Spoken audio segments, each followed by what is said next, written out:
दोस्तों नमस्कार। आज हम लोग तीसरी क्लास लेकर के आए हैं। पिछली क्लास में हमने वर्णमाला पढ़ा था, उसको दो पार्ट में पढ़ा है। पहले में हमने कुछ वहाँ पे स्वर और व्यंजन के भेद पढ़े थे।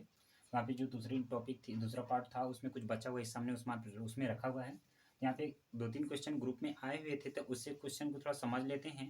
यहाँ पे जो क्वेश्चन कुछ पूछा गया था, किसी ने हमसे पूछा था, सर यहाँ पे क्लीव, क्रम, कृषक और किसानों, इन चारों में शब्दकोश के हिसाब से क्रम में कौन पहला आएगा और कौन अंतिम आएगा, इस तरह से क्वेश्चन बनता है। ठीक है, ये आपके सुपर टेट में क्वेश्चन पूछा गया था, तो इसलिए यहाँ पे थोड़ा समझ लेते हैं कि किस तरह से क्वेश्चन इसको क्लियर करेंगे। यहाँ पे समझने के साथ साथ यहाँ भी हमें समझना है। एक क्वेश्चन आपका यहाँ भी बन जाता है। ये भी जो हमने यहाँ पे लिखा है, हमसे एक क्वेश्चन पूछता है, जो छतरी छ वर्ड है, ये हमारा क्या संयुक्त व्यंजन है, किससे बन रहा होता है, तो क प्लस षटकोण स से। ठीक है, तो हमसे क्वेश्चन पूछ जाता है कि जो छतरी छ वर्ड है हिंदी शब्दकोश में किस वर्ड के बाद आता है।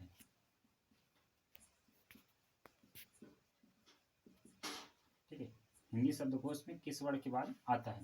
इधर में यहाँ पे 36 से अगर क्वेश्चन पूछे कि हिंदी शब्दकोश में किस वर्ड के बाद आता है, ऑप्शन क्या रखेगा वो समझना है। यहाँ पे रखता है क, यहाँ पे रखता है ख, और यहाँ पे रखता है हलवाई, और यहाँ पे रखता है त्र। ठीक है, अब समझना है कि हम कैसे ऑप्शन टिक करें। तो यहाँ पे छत्रीस को पहले समझते, छत्रीस किससे बनता है, तो किससे बनता है, क प्लस षटकोण स से। अब यहाँ पे इन चारों को समझना है, तो इनको भी समझना पड़ेगा कि इनका पहला पहला वर्ड क्या है। हम ऐसे न लिखें, ऐसे लिखें ताकि आपको समझाने में आसानी होगी।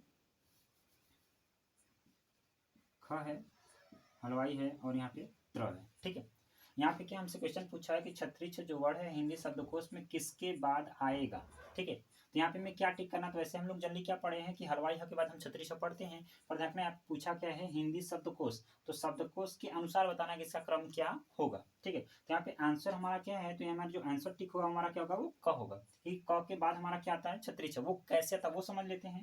यहाँ पे जो क वर्ड है ये किससे बनता है, तो यहाँ पे क प्लस अ से बना हुआ है। ख किससे बना है, तो कहता है ख प्लस ख से बना है।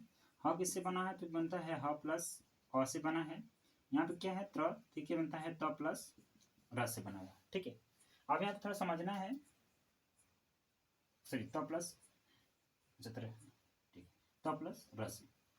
यहाँ पे क्या है, यहाँ पे हमारा इसमें से अ निकलेगा, तो हमारा ये हल तो जाएंगे वर्ड। यहाँ पे क्या है वैसे समझना, यहाँ पे क्या है, जब हम वहाँ पे शब्दकोश की बात करते हैं तो पहला वर्ड रखते हैं। यहाँ पहला वर्ड हमारा क्या है, क है, इसका क्या है ख, इसका क्या है, इसका क्या है त है। तो ऐसे देखा जाए तो हमारा पहला वर्ड क्या है, क है। अब यहाँ पे छत्रीस छ का भी नीचे लिख लें ताकि हमें बताने में आसानी होगी। यहाँ पे छत्रीस छ क्या है, क प्लस षटकोण स। ठीक है, अब यहाँ पे इसने पूछा है कि यहाँ पे जो छत्रीस छ किसके बाद आएगा, तो हमारा पूरा शब्दकोश हो गया। अब यहाँ जब चेक करने जाते हैं, यहाँ पे हमारा क है और यहाँ पे क्या है, अ है। इसमें ख है, इसमें अ, इसमें ह, इसमें अ, इसमें त, इसमें र, इसमें क षटकोण स। और यहाँ पे क्रम देखा जाए तो इसमें क्या भी हमारा क्या आएगा, यहाँ पे क है, यहाँ पे ख है। तो हम भी जानते हैं कि शब्दकोश में सबसे पहला स्थान देते हैं क को। यहाँ पे जब यहाँ पे खोजने चलते हैं तो यहाँ पे क मिलता है और यहाँ भी क मिलता है। ठीक है, लेकिन यहाँ पे दोनों में हमारा क कॉमन हो जाता है, तो हम किसको स्थान दें, तो यहाँ पे क्लियर नहीं होता तो हम दूसरे वर्ड से चुनते हैं। इसका दूसरा वर्ड क्या है, अ है, इसका दूसरा वर्ड क्या है, षटकोण स है।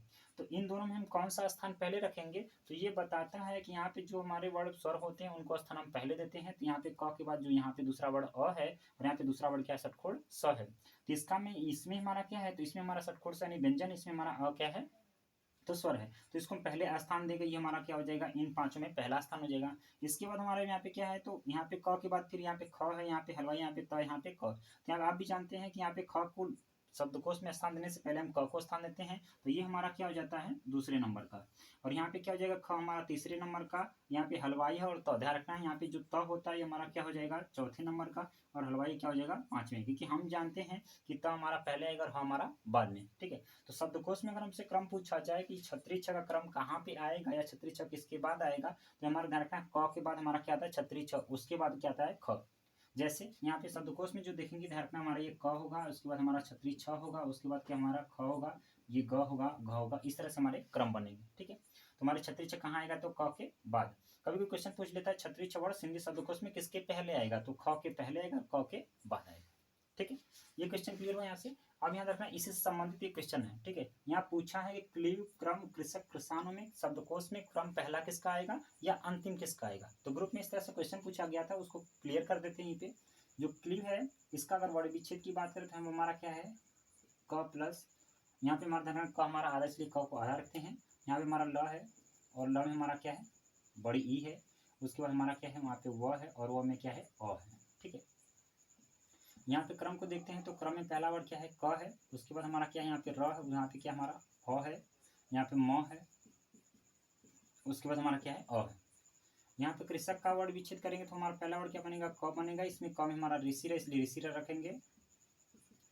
इसके बाद यहाँ पर क्या है सटखोरसा है, उसके बाद हमारा यहाँ पे क्या है अ है, उसके बाद हमारा क्या है तो क है। ठीक, और क में हमारा क्या है तो अ है। ठीक, आगे आते हैं यहाँ पे कृषाणु में, तो कृषाणु में हमारा पहला वर्ड क्या है क है, इसका पहला वर्ड भी क्या है, इसके बाद क्या है तो वहाँ पे ऋषि है। इसके बाद हमारा क्या है छोटा वाला स है, सॉरी बड़ा वाला स है, यहाँ पे क्या है आ है, न है और ऊ है।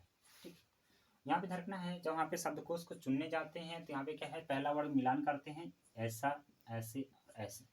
सभी देख रहे हैं सभी में क क्या है कॉमन है, तो पता नहीं चल पा रहा किसको स्थान दें, तो जब पहले वर्ड कॉमन हो जाते तो हम चलते हैं दूसरे में। तो यहाँ पे दूसरा, जैसे यहाँ पे हम लोग चेक किए थे, यहाँ पे क्या है यहाँ पे क दोनों में कॉमन था तो हम चेक किए थे दूसरे वर्ड से, वैसे यहाँ पे क्या करते हैं दूसरे वर्ड से। यहाँ पे क्या है ल है, यहाँ पे क्या है र है, यहाँ पे क्या है ऋषि और यहाँ पे क्या है ऋषि। तो आप भी जानते हैं यहाँ पे बताए थे कि यहाँ पे जब व्यंजन और स्वर की बात आए तो हम स्वर को स्थान पहले देते हैं और व्यंजन को बाद में। ठीक है, यहाँ पे हमारा क्या है ये दोनों व्यंजन, लेकिन ये दोनों क्या है स्वर हैं, तो इन्हीं दोनों में से हम चेक करेंगे। अब ध्यान रखना है जैसे यहाँ पे हम देख रहे हैं कि जब ये कॉमन हो जा रहा था दूसरे चेक कर रहे थे, तो यहाँ पे देख रहे थे दोनों कॉमन दिख रहे हैं। ठीक है, तो कहाँ चेक करेंगे फिर अगले वर्ड से, तो इसका तीसरा वर्ड पकड़ेंगे, इसका तीसरा वर्ड पकड़ते हैं, तो यहाँ पे हमारा क्या है सटखोर सा और यहाँ पे क्या है सलजम सा। ठीक है, अभी कहता है हम इन दोनों में किसको स्थान देंगे, तो हम पहले इसकी पहले वर्णमाला में पढ़ ही चुके हैं, तो हमारा क्रम क्या होता है स और स। तो इसमें सबसे पहला हमारा स कौन सा आएगा तो बड़ा वाला स, तो इसमें हमारा पहला स्थान कौन पा जाएगा तो कहता है वहाँ पे कृषाणु। ठीक है, और यहाँ पे दूसरा स्थान कौन पा जाएगा तो कह रहा है कृषक। ठीक, अब यहाँ पे बात आती है कि इनमें किसको स्थान पहला देंगे, तो इसने पूछ यहाँ पे दिखाया कि ये दोनों कॉमन रहेगा, तो इससे पता नहीं चलता तो अगले वर्ड पे चलेंगे, तो इसका अगला वर्ड क्या है ल, इसका अगला वर्ड क्या है र। तो यहाँ पे ल में हमारा क्या है ल पहले आएगा कि र पहले आएगा, तो हम वहाँ पे आपको बता चुके हैं शब्दकोश में जो हमारा क्रम चलता है कैसे चलता है, यतीय रह र लड़कवाल और वकील।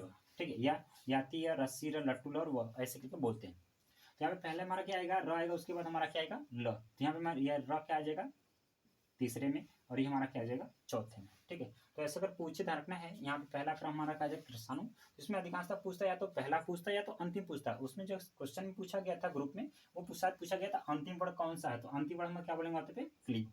ठीक है, आगे हाँ एक क्वेश्चन यहाँ से बनता है, जैसे जो लोग लेखपाल एग्जाम की तैयारी कर रहे होंगे उनसे क्वेश्चन यहाँ पे थोड़ा ज़्यादा बन जाता है, कभी भी पूछ लेता उष्म संघर्षी वर्ड कौन से हैं। ठीक है, तो उष्म संघर्षी वर्ड जो हमारे ज और फ, आप भी जानते हैं इस ज और फ के नीचे बिंदी लगा हुआ है जिसको हम लोग नुक्ता बोलते हैं। ठीक है, तो क्वेश्चन पूछेगा उष्म संघर्षी वर्ड कौन सा है, तो ज और फ दोनों हमारे क्या उष्म संघर्षी वर्ड है। ठीक है, तो यहाँ पे जो हमारा वर्णमाला वाला जो टॉपिक था इसमें जो क्वेश्चन निकल के आए थे वो क्लियर होते हैं। आगे चलते हैं दूसरे टॉपिक में, हिंदी साहित्य का इतिहास। हाँ, अब यहाँ पे जो वर्णमाला टॉपिक था वो हमारे सारे क्वेश्चन खत्म होते हैं। अब किसी को भी कोई क्वेश्चन होगा अगर वर्णमाला से तो आप कमेंट बॉक्स में पूछ सकते हैं। आगे चलते हैं हिंदी साहित्य का इतिहास, दूसरा टॉपिक हमारा क्या हिंदी साहित्य का इतिहास है। अब यहाँ से क्वेश्चन क्या बनते हैं, तो हिंदी साहित्य के इतिहास में हमारे जो क्वेश्चन का शुरुआत करते हैं हम लोग।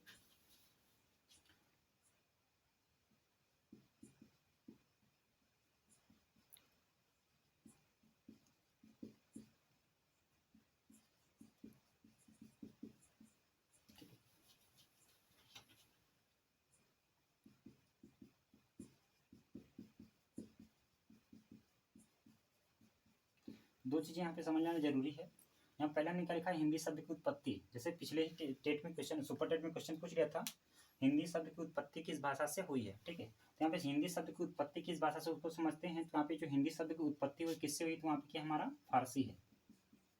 हम लोग कैसे समझते हैं, तो आप भी जानते हैं हमारे यहाँ जब व्यापार करने के उद्देश्य से ईरानी और फारसी आ रहे थे, तो सबसे पहले जब वहाँ पे आए थे वास्को डी गामा, तो वो जब आए थे तो समुद्र पूरा अटलांटिक महासागर समुद्र होते हुए हमारे यहाँ आए थे, लेकिन जब व्यापार करने के उद्देश्य से उनको बार बार आना पड़ रहा था तो उन्होंने कोई ना कोई शॉर्टकट रास्ता निकाला, जो यहाँ पे कह सकते हैं फारस की खाड़ी थी जो हमारे यहाँ कह सकते हैं आते जब भी आते थे तो सिंधु नदी उनके इर्द गिर्द पड़ती थी। सिंधु नदी को डाक करके जब हमारे यहाँ उनको आना पड़ता था तो क्या करते थे सिंधु नदी को पार करके हमारे यहाँ आ रहे थे। जब उनको इस रास्ते जब उस गलियरे से आ रहे थे, वो फारस की खाड़ी से जब आ रहे थे, यानी इसी गलियरे से उनका आना जाना हमेशा रहता था।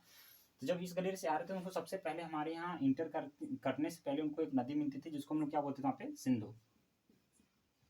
ठीक है, ये जो सिंधु नदी थी, तो आप भी जानते हैं भाषाओं का अंतर हर जगह होता है, तो उनके यहाँ भी भाषाओं का अंतर था या वर्डों का उच्चारण का अंतर था। तो यहाँ पे जिसको हम लोग स बोलते थे वो अपनी भाषा में उसको ह बोलते थे, ठीक है। तो यहाँ पे स को ही, सी को क्या बोल देंगे, वो ही बोल देंगे। जिसको हम लोग ध बोलते थे वो क्या बोलते थे, द बोलते थे, ठीक है। जिसको हम वहाँ पे सिंधु बोलते थे वो क्या बोलते थे, हिंदू।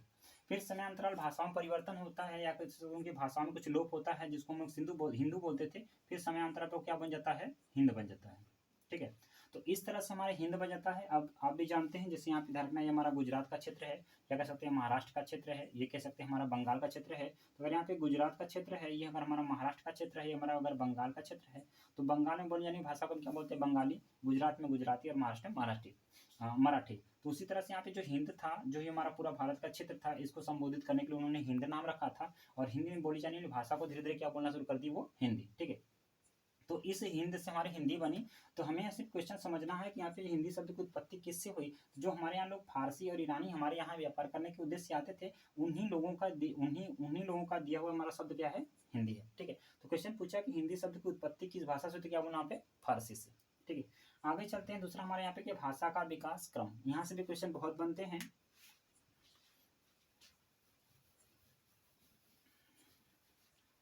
भाषा के विकास के क्रम में सबसे पहली भाषा हमारी आती है संस्कृत।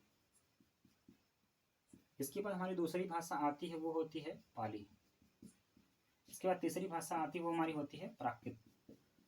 इसके बाद चौथी भाषा हमारी होती है, वो होती है अपभ्रंश। इसके बाद हमारी अगली भाषा होती है अवहट। इसके बाद अगली भाषा हमारी है हिंदी, ठीक है। संस्कृत, पाली, प्राकृत, अपभ्रंश, अवहट और हिंदी, ठीक है। यहाँ पे क्वेश्चन कैसे बनेगा वो समझना है। कभी कभी करता क्या, आपको यहाँ पे क्या करेगा, ये 4 क्रम दे देगा, ठीक है। पाली, प्राकृत, अपभ्रंश, अवहट, इसका क्रम आगे पीछे कर देगा, बोलेगा इसका सही क्रम कौन सा है, 4 ऑप्शन दे देगा, उसमें आपको टिक करना है। तो आपको अगर ये क्रम याद रहेगा तो वहाँ पे क्वेश्चन बनने की संभावना, क्वेश्चन आपको सही करने की संभावना ज़्यादा रहेगी। तो आपको ध्यान रखना है संस्कृत, पाली, प्राकृत, अपभ्रंश, अवहट और हिंदी, ठीक है। क्वेश्चन कैसे बनेगा, पहला क्वेश्चन तो आपको इस तरह से क्रम से बन गया। दूसरा क्वेश्चन क्या बनता है, यहाँ पे भाषाओं को लेकर बनता है। जैसे कि आप भी जानते हैं, यहाँ से क्वेश्चन कई बार बन चुका है और बनते रहता भी है कि सभी भाषाओं की आदि जननी कौन है। ध्यान रखना है, आदि भाषा हमारी क्या रही, यहाँ पे संस्कृत रही। तो इसी भाषा से सभी भाषाओं क्या हुआ है, उद्भव हुआ है, ठीक है। शुरुआत में हमारी संस्कृत भाषा आई, इसी भाषा से समय समय पर परिवर्तन होता गया और एक नई भाषा का उद्भव होता गया, ठीक है। तो सबसे पहली भाषा हमारी क्या है, संस्कृत है। यहाँ से क्वेश्चन बनता है,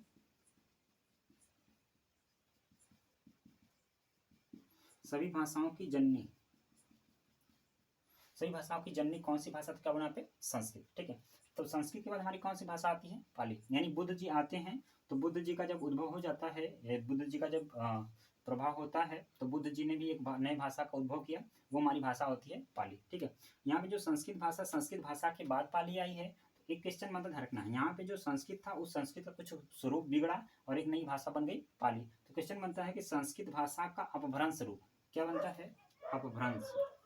तो आपको समझना है, यहाँ ध्यान रखना है, इस अपभ्रंश का मतलब और इस अपभ्रंश का मतलब अलग है। यहाँ पे जो अपभ्रंश रखा गया, यहाँ पे इस अपभ्रंश बोले, आपसे क्वेश्चन पूछेगा कि संस्कृत भाषा का अपभ्रंश रूप क्या है। यहाँ पे अपभ्रंश भाषा है और यहाँ पे अपभ्रंश बताने का मतलब बिगड़ा हुआ स्वरूप। तो ये बता रहे कि यहाँ पे संस्कृत भाषा का अगर बिगड़ गया स्वरूप तो क्या बना, तो कह रहा वो पाली, ठीक है। उसी क्वेश्चन ये भी बनेगा कि पाली भाषा का अपभ्रंश रूप क्या है, तो वहाँ क्या बोलेंगे हम लोग, प्राकृत। या प्राकृत भाषा का अपभ्रंश रूप क्या है, तो वहाँ क्या बोलेंगे, अपभ्रंश। या पूछेगा अपभ्रंश भाषा का अपभ्रंश रूप क्या है, तो क्या बोलेंगे, अवहट, ठीक है। अब देखना यहाँ पे हिंदी से ऐसे क्वेश्चन नहीं बनता कि अवहट भाषा का बिगड़ा रूप हिंदी, ऐसा क्वेश्चन नहीं बनता। क्योंकि यहाँ पे क्वेश्चन बनता है कि हिंदी भाषा का विकास किस भाषा से हुआ, वहाँ पे क्या बोलना हमको, अपभ्रंश से, ठीक है। फिर आगे आते हैं, संस्कृत भाषा का बिगड़ा हुआ रूप, या कह सकते हैं संस्कृत भाषा का अपभ्रंश रूप क्या है, पाली है। या पाली भाषा का अपभ्रंश रूप क्या है, तो प्राकृत है। या प्राकृत भाषा का अपभ्रंश रूप क्या है, तो अपभ्रंश है। और अपभ्रंश भाषा का अपभ्रंश रूप क्या है, तो अवहट है। एक क्वेश्चन दूसरा यहाँ से क्वेश्चन और क्या बनता है, तो कहता है संस्कृत भाषा का उत्तरकालीन अवस्था है। तो संस्कृत भाषा का उत्तरकालीन में उसके बाद वाला कौन सी भाषा है, क्या बोलेंगे वहाँ पे, पाली। या पाली भाषा का उत्तरकालीन अवस्था है, तो क्या बोलेंगे, प्राकृत। या प्राकृत भाषा की उत्तरकालीन अवस्था क्या है, तो क्या बोलेंगे, अपभ्रंश। या अपभ्रंश भाषा का उत्तरकालीन अवस्था है, तो अपभ्रंश भाषा की उत्तरकालीन अवस्था क्या बोलेंगे वहाँ पे, तो अवहट, ठीक है। यहाँ से क्वेश्चन थोड़ा ज्यादा बनता है, इसलिए इसको ध्यान रखेंगे कि अपभ्रंश भाषा की उत्तरकालीन अवस्था क्या, तो अवहट, ठीक है। आगे क्वेश्चन समझ में आया? ध्यान रखना, इस पहले तो इसको क्रम को ध्यान रखना है। दूसरा यहाँ क्या करना है, इस ये अभ्रंश रूप हमारा क्या है, तो इसका अभ्रंश रूप ये है, इसका अभ्रंश रूप ये है, इसका अभ्रंश ये है और इसका अभ्रंश ये है, यानी इसका बिगड़ा हुआ स्वरूप। ठीक है, और इसके बाद यह है, इसलिए उत्तरकालीन अवस्था बोलते हैं। तो यहाँ पे संस्कृत की उत्तरकालीन अवस्था पाली है और पाली की उत्तरकालीन अवस्था प्राकृत है और प्राकृत की उत्तरकालीन अवस्था अभ्रंश है और अभ्रंश की उत्तरकालीन अवस्था क्या है, अवहट्ट है।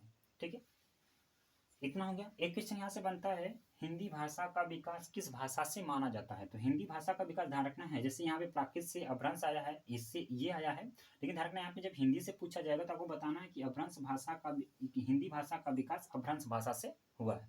क्यों ऐसा माना जाता है? तो यहाँ पे जो अवहट्ट भाषा थी, तो अवहट्ट भाषा उतने प्रभाव में नहीं आ पाई जितने अन्य भाषाएं आई, इनका जो प्रभाव थोड़ा ज़्यादा रहता है।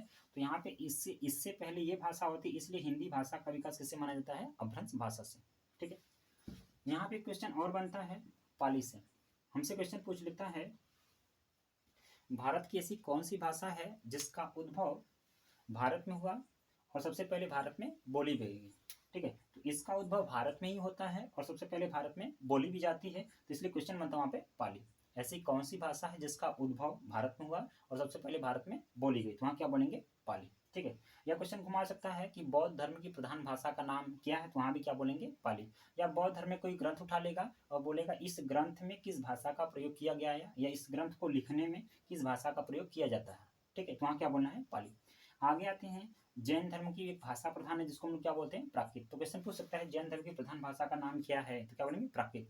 या जैन धर्म की कोई भाषा, कोई ग्रंथ ही उठा लेगा, जैन धर्म का कोई ग्रंथ ही उठा लेगा, वहां से भी क्वेश्चन पूछेगा कि इस ग्रंथ के लिए किस भाषा का प्रयोग किया गया, क्या बोलेंगे, प्राकृत।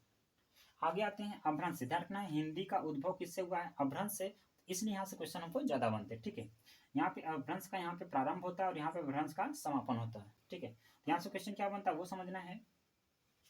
सबसे पहला क्वेश्चन ये बनता है कि अपभ्रंश भाषा के सबसे पहले कवि, अपभ्रंश भाषा के सबसे पहले कवि, हमारे पहले कवि का नाम होता है स्वयंभू। स्वयंभू किस भाषा के रचनाकार होते हैं? तो अपभ्रंश के। तो अपभ्रंश भाषा का सबसे पहले कवि कौन होते हैं? स्वयंभू। और स्वयंभू ने एक रचना लिखी थी, उस रचना का नाम होता है पौमचर्यू। पौमचर्यू। ठीक है, रखना ये पौमचर्यू जो उन्होंने बोला ना, अपभ्रंश भाषा में बोला है। आपसे क्वेश्चन पूछेगा कि पौमचर्यू किसकी रचना है, तो क्या बोलना वहाँ पे, स्वयंभू की। या स्वयंभू की पहली रचना का नाम क्या, तो पौमचर्यू। या स्वयंभू किस भाषा के रचनाकार, तो यहाँ क्या बोलेंगे, अपभ्रंश के। ठीक है, इस पौमचर्यू को अगर हिंदी में कहें तो इसको हम लोग बोलते हैं राम काव्य। क्या बोलते हैं, राम काव्य। आप भी पहले समझ चुके होते हैं। ध्यान रखना, राम काव्य हमारा पहले भी लिखा जा चुका है। ये कहाँ लिखते हैं, तो अपभ्रंश भाषा में लिखते हैं। यहाँ पे ध्यान रखना है, जो संस्कृत भाषा का प्रभाव था, तो वाल्मीकि आदि कवि माने जाते हैं। तो यहाँ पे वाल्मीकि ने संस्कृत में रामायण लिखा था, या कह सकते हैं राम काव्य लिखा था। और इन्होंने किस में लिखा है राम काव्य, तो कह रहे हैं अपभ्रंश में। इसलिए क्वेश्चन बनता है कि अपभ्रंश का वाल्मीकि,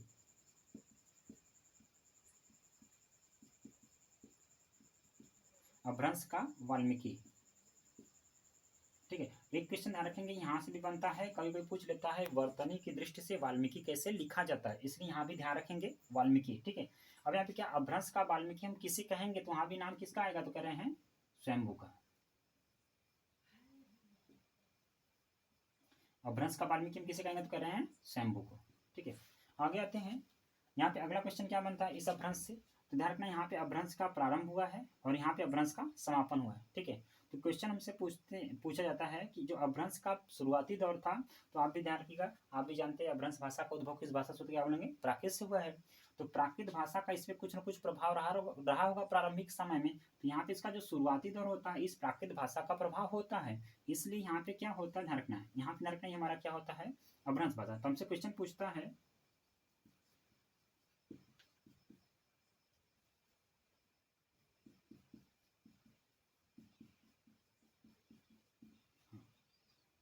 प्राकृताभास, यहाँ ध्यान रखना है, अपभ्रंश को प्राकृताभास।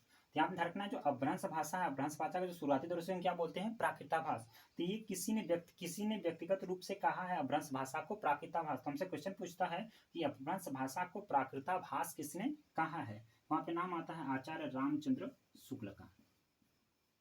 रामचंद्र शुक्ल, रामचंद्र शुक्ल ने क्या कहा था, जो अपभ्रंश भाषा को शुरुआती दौर है, आपसे क्वेश्चन पूछेगा अपभ्रंश भाषा को प्राकृताभास किसने कहा, तो आप क्या टिक करना है, रामचंद्र शुक्ल ने। या रामचंद्र शुक्ल ने किस भाषा को प्राकृताभास कहा है, तो क्या बोलेंगे, अपभ्रंश भाषा को। ठीक है, अगला यहाँ पे जो इसका समापन का समय होता है, तो हमने आपको बताया कि इस अपभ्रंश से हिंदी का उद्भव हुआ है। तो यहाँ पे जो अपभ्रंश से जब हिंदी का उद्भव हुआ, तो इसका जो अंतिम वाला पहर था उसको हम लोग हिंदी बोलते हैं, ठीक है। यहाँ पे इस हिंदी से पहले थी, इसलिए इसको हम क्या बोलते हैं, तो पुरानी हिंदी बोलते हैं, पुरानी हिंदी। हमसे क्वेश्चन पूछता है कि अपभ्रंश भाषा को पुरानी हिंदी किसने कहा है, ठीक है। अपभ्रंश भाषा को पुरानी हिंदी किसने कहा है, तो वहां पे नाम आता है चंद्रधर शर्मा गुलेरी, चंद्रधर शर्मा गुलेरी। आपसे क्वेश्चन पूछेगा चंद्रधर शर्मा गुलेरी ने पुरानी हिंदी किस भाषा को कहा, क्या बोलेंगे अपभ्रंश भाषा को, या अपभ्रंश को पुरानी हिंदी किसने कहा, तो चंद्रधर शर्मा गुलेरी ने, ठीक है। अब यहाँ पे अगला क्वेश्चन क्या बनता है, अपभ्रंश के बाद हमारा नंबर आता है, सॉरी एक क्वेश्चन और बनता है, यहाँ पे जिसका जो शुरुआती दौर रहा तो उसको हम प्राकृताभास बोले, इसका जो अंतिम पहर रहा उसको क्या बोले, तो इसको हम लोग बोलते हैं क्या, पुरानी हिंदी।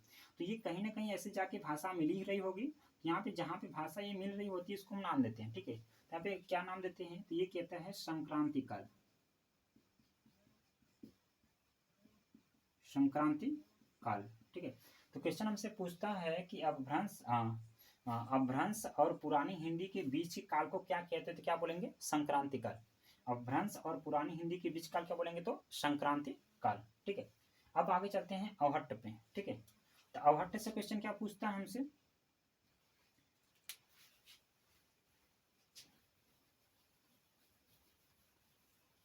अवहट्ट से जो हमसे क्वेश्चन पूछता है, अवहट्ट में दो रचना लिखी गई हैं, वो बहुत प्रसिद्ध हैं। एक रचना का नाम है कीर्तिलता, एक हमारा है कीर्ति पताका, कीर्तिलता और कीर्ति पताका, ठीक है। हमसे क्वेश्चन पूछता है कीर्तिलता और कीर्ति पताका किसकी रचना है, जिसके रचनाकार होते हैं विद्यापति, विद्यापति। यह क्वेश्चन घुमा देगा, विद्यापति ने कीर्तिलता नामक रचना या कीर्ति पताका नामक रचना किस भाषा में लिखा, क्या बोलेंगे अवहट्ट भाषा में। ये कीर्ति सिंह के राजा थे, कीर्ति सिंह के राजा थे, जिसके दरबारी कवि कौन होते हैं, विद्यापति होते हैं। ये दरबारी कवि थे कीर्ति सिंह के, तो कीर्ति सिंह के दरबार में रहते हुए उन्होंने उस कीर्ति सिंह की गुणगान गाया था और उसमें रचना लिखी थी कीर्तिलता और कीर्ति पताका, किस भाषा में, तो अवहट्ट भाषा में। तो क्वेश्चन पूछता है अवहट्ट भाषा में कौन दो रचनाएं लिखी गई, तो क्या रहते कीर्तिलता और कीर्ति पताका, या कीर्तिलता या कीर्ति पताका कौन लिखे हैं, तो क्या बोलेंगे विद्यापति, या विद्यापति ने कीर्तिलता किस भाषा में लिखा, क्या बोलेंगे अवहट्ट भाषा में, या विद्यापति किसके दरबारी कवि थे, तो यहाँ क्या बोलेंगे कीर्ति सिंह के, ठीक है। तो ध्यान रखना, यहाँ पे जो हमारे भाषा का विकास क्रम था संस्कृत, पाली, प्राकृत, अपभ्रंश, अवहट्ट, यहाँ से हमारे क्वेश्चन हो गए। अब यहाँ पे जो हमें हिंदी पढ़ना है, तो यहाँ पे ध्यान रखना, आप भी जानते हैं हमारे यहाँ जो हिंदी है, हिंदी को हम कई भागों में बांटते हैं, आदिकाल, मध्यकाल, आधुनिक काल। तो यहाँ पे हिंदी को हम थोड़ा सा विस्तार से पढ़ेंगे। तो इस हिंदी को पढ़ने से पहले ध्यान रखना है, यहाँ पे अपभ्रंश से हमारे क्वेश्चन और बनते हैं, और हमने बताया कि अपभ्रंश भाषा से क्या रहा, हिंदी का विकास हुआ है, इसी अपभ्रंश भाषा से हिंदी भाषा का विकास हुआ है। तो ध्यान रखना यहाँ पे जो ये हिंदी था उस टाइम अकेली भाषा नहीं थी, जैसे आज हम हिंदी बोलते हैं, तो वो वाली हिंदी उस टाइम नहीं थी। इस हिंदी के अंतर्गत हमारे क्या थे, वहाँ पे 5 उपभाषा थे और 17 कितनी थी, बोलियां थी। ध्यान रखना है 17 बोलियां थी। कभी कभी ध्यान रखना है, कभी कभी आपको यहाँ पे 18 बोलियां भी मिलेगा, तो आपको ऑप्शन समझना है। अगर 17 और 18 अगर दोनों ऑप्शन दिया रहे, तो वहाँ पे जो पिछले वाला जो टेट वाला एग्जाम हुआ था, उसमें आयोग ने जो टिक करवाया था वहाँ पे 18 दिया था ऑप्शन, 17 वाला ऑप्शन दिया ही नहीं था। तो हमें लगता है जब भी आप आयोग एक बार टिक करवा चुका है 18, तो इसलिए आप ध्यान रखना है कि जब भी एग्जाम में अगर क्वेश्चन पूछे जाएंगे तो 17 और 18 दोनों में से कोई एक ऑप्शन होगा। तो अगर एक होगा तो आसान है, लेकिन अगर दोनों ऑप्शन दे तो हमें क्या टिक करना चाहिए, तो वहाँ पे क्या करना है 18, ठीक है। लेकिन ध्यान रखना यहाँ पे क्वेश्चन हमसे कैसे पूछेगा कि हिंदी के अंतर्गत कितनी बोलियां हैं, तो वहाँ पे 17 या 18 है, या हिंदी के अंतर्गत कितनी उपभाषा है, क्या बोले वहाँ पे 5 उपभाषा है, कितनी उपभाषा है, तो 5 उपभाषाएं हैं, ठीक है। ध्यान रखना यहाँ पे जो ये हिंदी है, ये हिंदी निकला किससे, तो कह रहे हैं अपभ्रंश से, यानी कहने का मतलब इसी अपभ्रंश के अंतर्गत हमारी 5 उपभाषा 17 बोलियां छुपी हुई है, ठीक है। तो यहाँ पे हम पढ़ेंगे तो अपभ्रंश को पढ़ेंगे।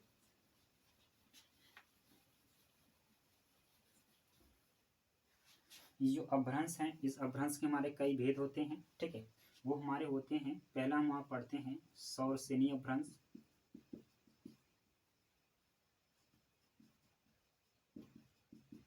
दूसरा हमारा होता है मागधी अपभ्रंश,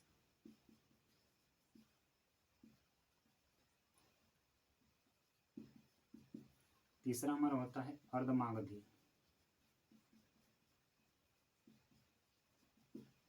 अर्धमागधी अपभ्रंश। ठीक है, ध्यान रखना है यहाँ पे एक चीज़ का हमको ध्यान रखना है कि हमारा वीडियो ज़्यादा लंबा ना हो जाए, ताकि बोरियत ना महसूस हो, इसलिए हम इस वीडियो को पार्ट पार्ट में करके बनाएंगे। ध्यान रखना है अगले वीडियो में हम जो पढ़ेंगे यहाँ पे अपभ्रंश भाषा को थोड़ा सा विस्तार से पढ़ेंगे। यहाँ पे जो 5 भाषा 17 बोलियाँ हैं, जो लेखपाल वाला एग्जाम होता है वहाँ के लिए, या कह सकते हैं जो यूपी टेट और सुपर टेट का एग्जाम होता है, यहाँ से क्वेश्चन हमेशा पूछते रहता है। तो इसको हम थोड़ा सा विस्तार से पढ़ेंगे। यहाँ 5 भाषा 17 बोलियाँ उसको विस्तार से पढ़ेंगे। इसके बाद क्या करेंगे, वहाँ पे हिंदी को हम जब कई पार्टों में करेंगे, आदिकाल, मध्यकाल और आधुनिक काल, तो वहाँ पे एक एक करके एक एक काल को एक एक दिन में करते रहेंगे। आज के लिए सिर्फ इतना ही रोकेंगे, आज के लिए सिर्फ इतना ही करेंगे। और बाकी जो पार्ट रहेगा यहाँ पे सौरसेनी अपभ्रंश, मागधी अपभ्रंश और अर्धमागधी अपभ्रंश, इसको हम लोग अगले वीडियो में पढ़ेंगे। थोड़ा सा विस्तार से और अच्छे से पढ़ेंगे, क्या से क्वेश्चन ज़्यादा पूछता है, इसलिए आराम आराम से और अच्छे से पढ़ेंगे। ठीक है, आज के लिए इतना ही। थैंक्स।